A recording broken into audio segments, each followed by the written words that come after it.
Only episode 2 of Volume 6, and we are already getting some much-needed answers. With the power of the relic now revealed, the question of life or death for a character from Volume 5 answered, as well as Ozpin's true nature now coming out, there was a lot that happened in this episode, and bodes for some very interesting episodes for next week, as well as the rest of the volume. Now, for those of you who are new here, I'm not going to be showing the actual episode in this video, nor am I going to be showing clips of it. Just images depicting what's happened and analyzing it based on that. Now, this episode actually follows two separate stories, both relevant to the series overall, one opening up the world of Remnant more, as well as the other following the character from Volume 5, that being Cinder. So the episode starts off with Cinder waking up as she's sinking in a body of water. As she climbs out, we see that she's still at the bottom of the relic vault, and it looked like she fell quite a ways, yet hasn't sustained any injury. Yes, her aura was still likely active and everything, but she was still frozen. So that raises a couple questions as to how exactly she survived that fall, but, you know, aura could explain that away. After breaking out of the vault, she encounters a woman who, after seeing her grim arm, neither runs away nor calls for help, just collapses and lets Cinder take advantage of her. Seems a little bit too easy, but after that we see Cinder in a village wearing the same clothes that that woman had. So as to what happened to that woman, our mind is only left to wonder. When we see Cinder in the village, we actually see wanted posters on a billboard next to her. Both hers, Emerald's, Mercury's, Hazel's, and Adam's. So everyone involved in the Battle of Haven is now a wanted criminal. So apparently the police, when they showed up, they were definitely doing their jobs. Although they didn't capture anyone, they were able to get their pictures and post them to the world, throwing a wrench into Salem's plans so that she can no longer act in the shadows with half of her confidants out in the open. Granted, Watts and Tyrion are still pretty hidden among any others she may have, so that's something, I guess, but not going to leave Salem in a very happy mood. Next, Cinder notices a mark that's carved into a wood post of a spider web with a spider in the center. Upon following it, she ends up in a bar where many people, or every person in that bar, has that same mark tattooed on their body. Cinder approaches what looks like the leader of this entire group, and throwing a bunch of money onto the table, we see that this person is the same one we saw in the trailer to Volume 6 overall. And Cinder addresses her as Little Miss Malachite. Now, Little Miss Malachite, not the most pleasant type of person, acting a little bit mob boss-like, doesn't take too kindly to Cinder, but will gladly accept the money. Cinder, looking for Team Ruby and Team Juniper, asks Malachite to find them, and Malachite does agree, saying, "We'll find him in a week," and sends Cinder on her way. We find out after Cinder leaves that Malachite already knows where Team Ruby and Juniper are, because a week ago some big guy asked about them as well. But Malachite, being probably a fairly intelligent woman as she is knowing that Cinder, being a shady character herself, probably has people after her as well. And that's all we see of Cinder this episode, but there's a little bit that we can definitely take from it. While talking to Miss Malachite, Cinder actually jumped when a random person entered the bar. Now, that's not like Cinder, so right now Cinder's running scared. After putting her own anger towards Ruby ahead of Salem's plans and failing to get the relic, she knows that she royally screwed up and that she now has a target on her back from Salem. Salem will not be happy with her, probably won't kill her flat out, but won't be treating her nicely. Probably torture, probably enslavement of some sort. It won't be pretty if she goes back to Salem empty-handed. So Cinder's pretty scared of that, because who knows, Tyrion could be sent after her, Watts could be sent after her, Hazel could be sent after her. And speaking of Hazel, it was probably Hazel who was the big guy mentioned that had come by a week previous to ask about Team Ruby and Team Juniper, which kind of forebodes that Hazel is going to be the one to encounter Team Ruby and Team Juniper from Salem's faction, at least probably first, this volume. Now, an interesting point is whether he's actually going to encounter Team Ruby or encounter Team Juniper, because now that we're introduced to this underground organization of spiders, which, you know, I'm guessing someone from either Ruby or like the creators of Ruby or somewhere along the line has probably seen Hunter x Hunter, and does the Phantom Troop ring a bell? It seems like this Mark of the Spider has been done a little bit already. Granted, amazing concept, but they could have chosen a different mark. And this underground organization likely deals mostly with information, but judging by Malachite's attitude, probably if you have the money for it, they will do whatever you need, whether it's assassination, information gathering, stealing, anything. Name it, if you got the money for it, they'll probably do it. And they're not against double-crossing their own customers, considering they are waiting to see what will happen to Cinder. Or if anyone comes asking for Cinder, they're just going to sell her up the river, which I think is also probably going to happen. With that foreshadowing, as well as what we saw in the opening, it looks like Cinder is going to be having a fight on her hands, because someone's going to come asking for her. Who that's going to be, whether it's someone from Cinder's past or someone who has a connection to Salem, or possibly even Ozpin's faction. I kind of doubt Ozpin's faction, but what we saw from the trailer, it could be someone with actually a connection to Roman Torchwick. Maybe Neo's going to come for Cinder. We'll have to wait and see what exactly comes about that. It'll also be interesting to see what kind of influence this spider organization actually has. Now, first, their organization, although it seems to operate from the shadows, doesn't really seem that well hidden with some of the placement of the tattoos. I mean, on a person's elbow where it's revealed, on a person's neck, things like that, it's fairly obvious. Now, if they're trying to be a gang organization where they're just trying to intimidate a lot of people, that you don't mess with anyone who has the mark of the spider, sure. But considering they're more on an information network, from the looks of it at least, doesn't seem like the best way to go about it. I mean, for those of you who haven't seen Hunter x Hunter, I'm going to try not to spoil anything for you there, but the members who had the mark of the spider on them always had them hidden. You wouldn't know just by looking at a person that they were part of that organization, because the mark was hidden beneath their clothes, whereas in this one, it seems almost every single one of them is out in the open in some extent. So I'd like to see how far-reaching it is, whether it can actually reach into Atlas, this really militarily controlled country. I have my doubts about that. It might just operate in Mistral alone, but it wouldn't be surprising if it extended to Vacuo as well, considering that's a lawless country. So it'll be interesting to see where that goes, and whether, you know, Hazel's the one to encounter Team Ruby, Team Juniper, what's going to happen to Cinder, and everything along those lines. The second story that the episode follows starts off right after the Battle of Haven as well, with Team Ruby wondering how the heck they're going to get the relic to Atlas, and we find out why they were going to Argus in the first episode. Crow says that, well, Argus is the main trading port between Mistral and Atlas, and that there's actually a large Atlesian military base on an island very close to that. And, you know, even with Atlas closing its borders, it would be very stupid for them to pull out all of their military from that point. So apparently with a little bit of sweet talking, Crow might be able to convince them to go, or to convince the Atlesian Knights to bring them from Mistral to the mainland of Atlas. That I have my doubts about, but, you know, the other suggestion that both Blake and Yang came up with is ransoming off Weiss. That's a pretty good playing piece to use to get back into Atlas. The missing heiress to the overall Schnee Dust Company, or ex-heiress, but Father would still probably want her back. Ozpin then wakes up, and Jean, thank you for asking the important questions, asks Ozpin what exactly the relic does, because Crow never explained it. And Ozpin actually just flat out tells us, the Relic of Knowledge can answer any question. As long as it doesn't pertain to the future, it can answer any question and will give an answer to it. Any question you may have. But there's always catches, that you can only ask 3 questions every 100 years, and alas, Ozpin's already used all of them before sealing the relic away. Upon learning that knowledge, it flashes forward to the train wreck where Ruby walking out sees the relic on the ground.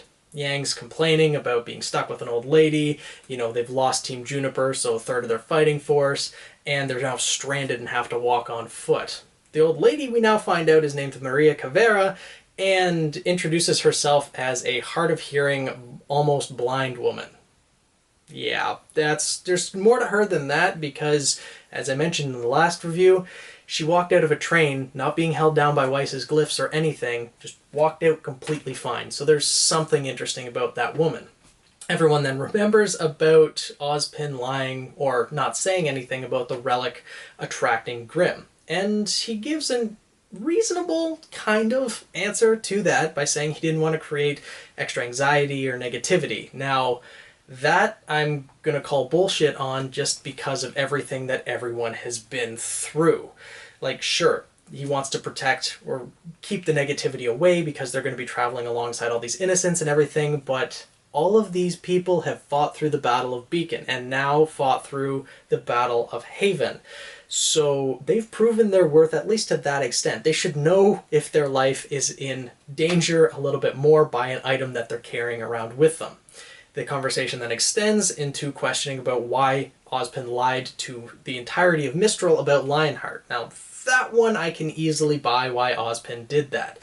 Because if that information got out, that, well, the reason Ozpin actually gives is that he wanted Lionheart to be remembered for his years of service, not the final choice that he made to turn against the world by joining Salem. You know, self-preservation and all that. Which, I mean, can make sense coming from someone who probably knew Lionheart for years, but a more reasonable answer, I think, is that if the information got out to Mistral that someone that they trusted to train their overall defenses all of a sudden turned and tried to overthrow the kingdom, that would breed a lot of negativity and a lot of distrust. Again, drawing Grimm. Not to mention that they would all start asking the questions as to what would drive someone in that kind of position and that kind of power to turn against the kingdom that he's already in a position of power in. What could be so fearsome to make him afraid to turn, or what could be so enticing to turn him that way? And if enough people started asking about that, then there'd be a possibility of the existence of Salem and the existence of the relics becoming public. Something you don't want, because again, mass panic, or everyone who thinks they have a shot at getting a wish would go for the relic, and that would just create a whole lot of mayhem. Nothing good would come of that. We even see that in today's society with, you know, a lot of the information from governments and everything being kept from the general public. Not that I necessarily agree with all of it, but I'm guessing there's some that we probably shouldn't know. I don't know. I don't really want to dabble into all that, but it's still something that exists in our world today. Throughout this conversation, Ozpin realizes that he no longer has the relic, and now Ruby's holding it, and he pretty much demands for it back. Everyone, of course, is curious about why he needs it, and Ozpin just saying, you know, it's his burden to bear, etc., but, you know, if there's no power to it, what does it matter who carries it? And then Oscar takes control, and displays some ability to read Ozpin's thoughts, by saying he's afraid you're going to find out what he's hiding. And then goes further to say, her name is Jin. Say her name to summon her. Now, Ruby, actually cluing in right away as to what he meant by this, looks at the lamp and says the name Jin.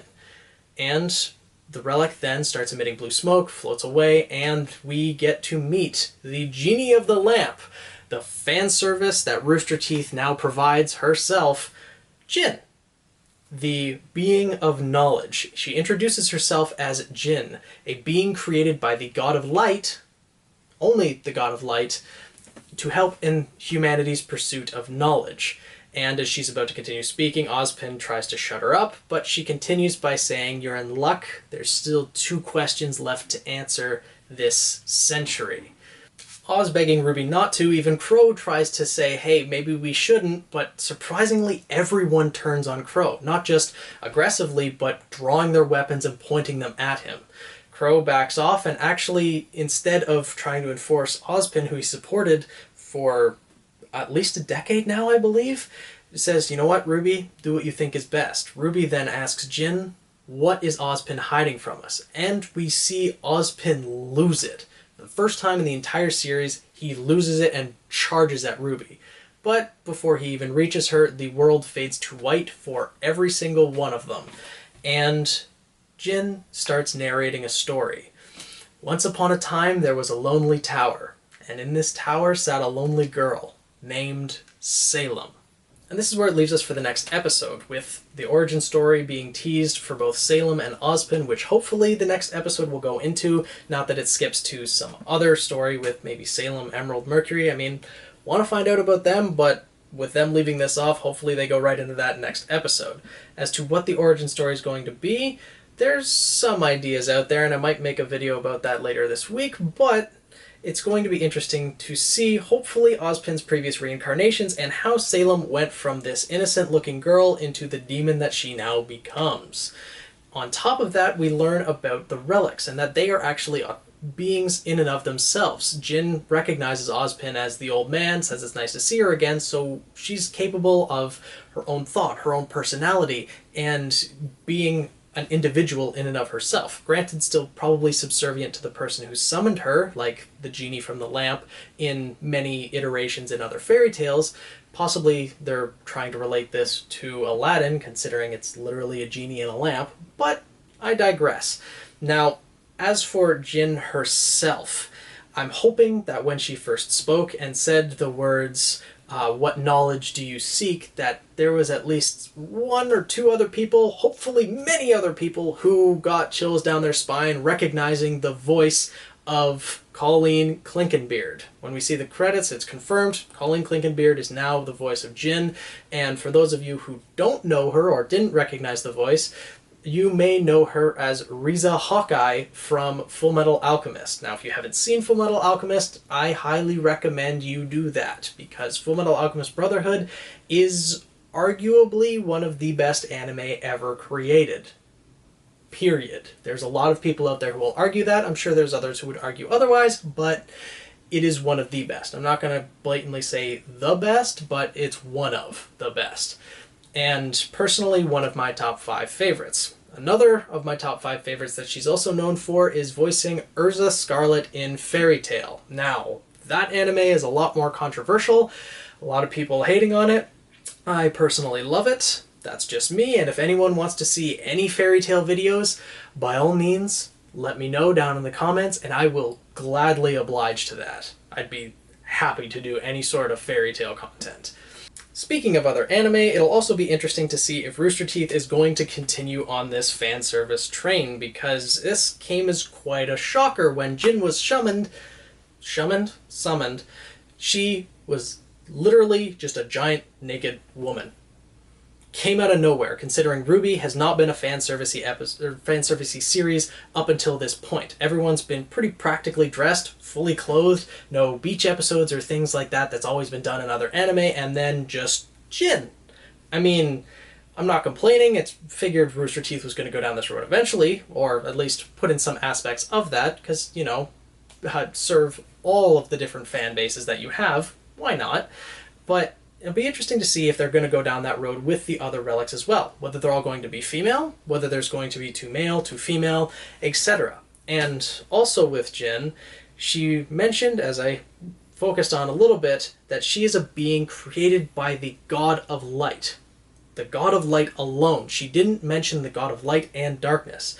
When we heard the story from Crow, the relics were created by both the God of Light and God of Darkness. But in this case, it seems that maybe there's a split. If the Relic of Knowledge was by the God of Light, then likely the Relic of Creation is by the God of Light as well, considering he's the God of Creation, God of Darkness is the God of Destruction. So that means the God of Darkness was the one who created the Relic of Destruction and the Relic of Choice. That's interesting.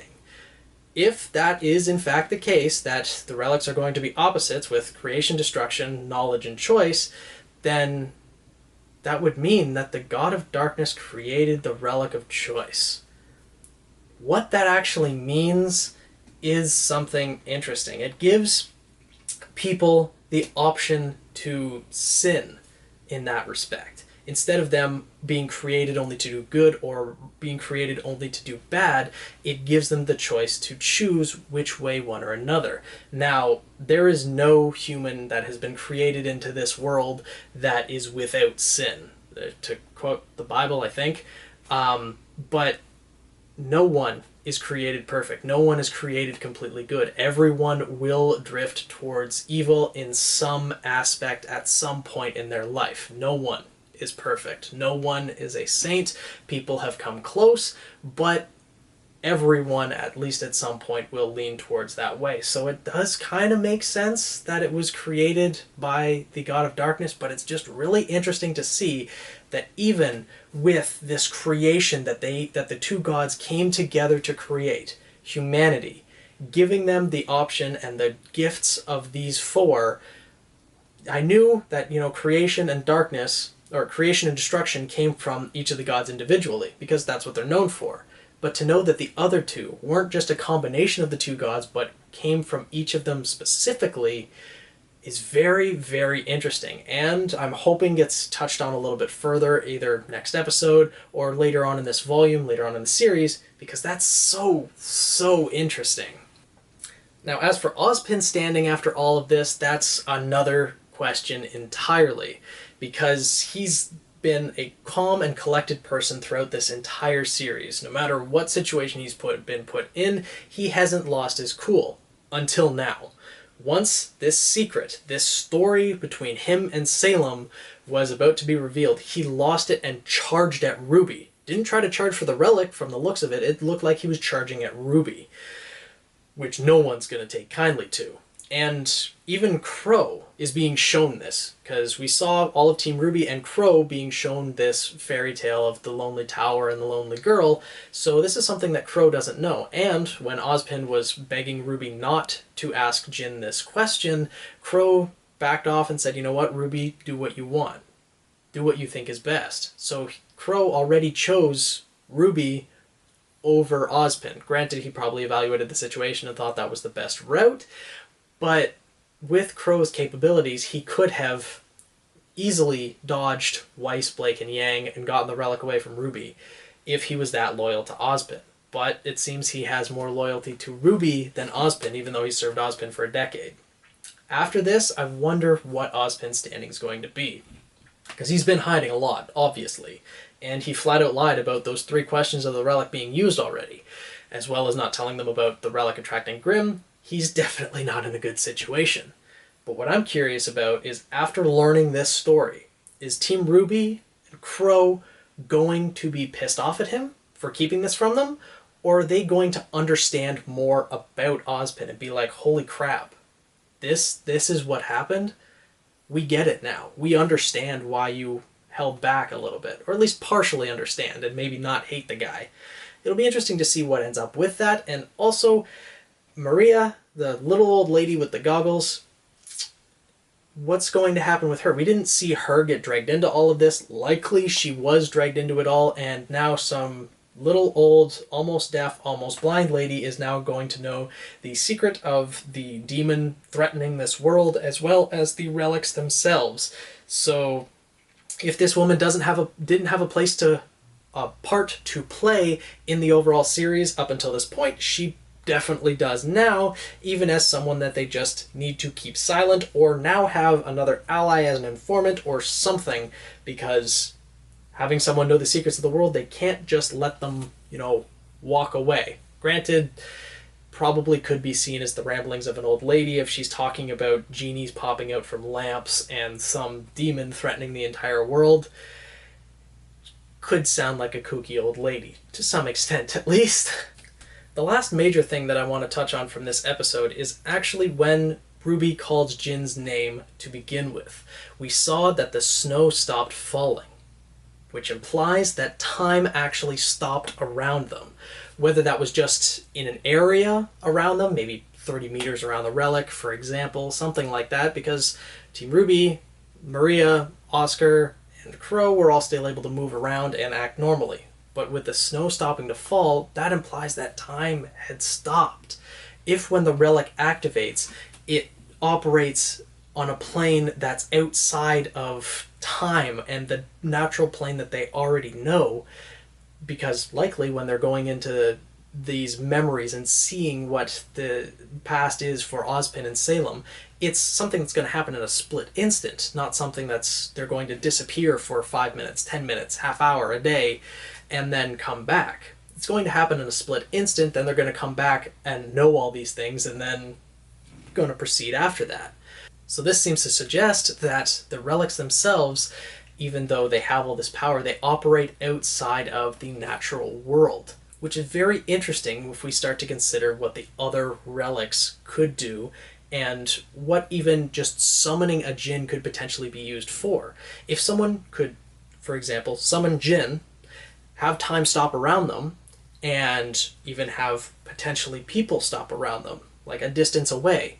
Well, if you're in the middle of a large-scale battle, call on the relic, call on the genie, stop the world, shoot off a few bullets in all directions, unsummon the genie, and when the world snaps back to, all of those bullets, once they exit the area of effect, will all of a sudden start moving again and hit all of the targets.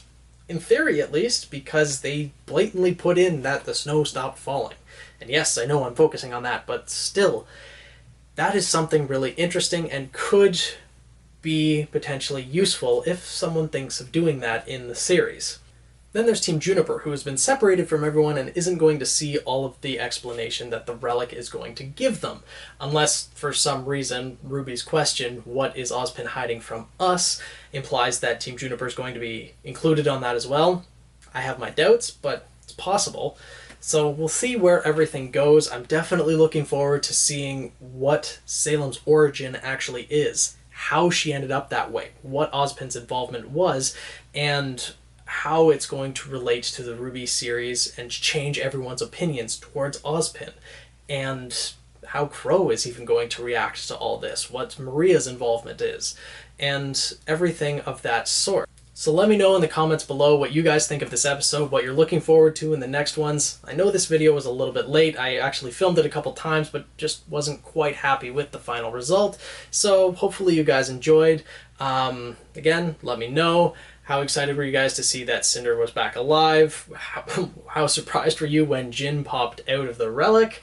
And what do you guys expect for the other relics? Let me know down in the comments below. I look forward to reading them all. Make sure to subscribe, and I'll see you guys in the next one.